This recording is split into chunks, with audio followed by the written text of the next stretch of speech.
3. Okay, so I'm going to introduce myself. All right. My name is Heatherine Merrill, and we are embarking on this literature assignment. Instead of actually pretending an imaginary person is there, I decided that I'd go ahead and have my bestie there, whom I talk to anyway, like she's an imaginary person. So that works. It's And a bestie I'm thing. Natalie Adams, and so I'm here doing this with my bestie. Okay, you want me to start? Sure. Okay. So first question involves the scene, what scene we're choosing. For me, that scene would be when the sheriff actually covers up Joe's involvement in the senator's death. And instead of working through the moral complications of it all, he does it in a way that allows the reader to do that, but he is defending his choices.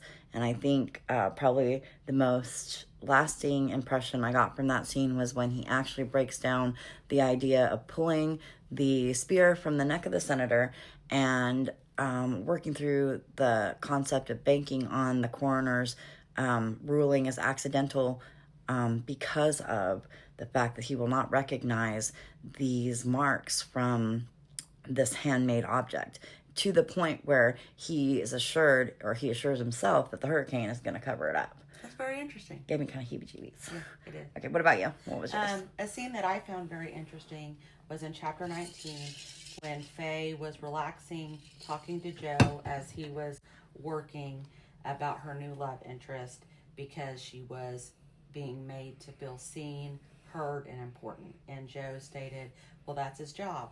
He's not doing anything, basically special for you. That's what he does. But however, the irony of that was that Joe was doing that. He was one seeing and hearing and paying attention to her.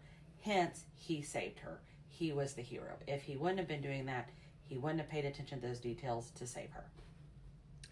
I actually think we just killed 2 birds with 1 stone. Yeah, Both first questions. So last one. My question is, I think that's the question. So there's a reoccurring theme of hurricanes covering up death here. And I think my main question is, why is Evans not capitalized on that? It just feels like a loose end. Why does she not utilize that in the supernatural form to create something that I feel like would be more aligned with Gothic literature? What about you?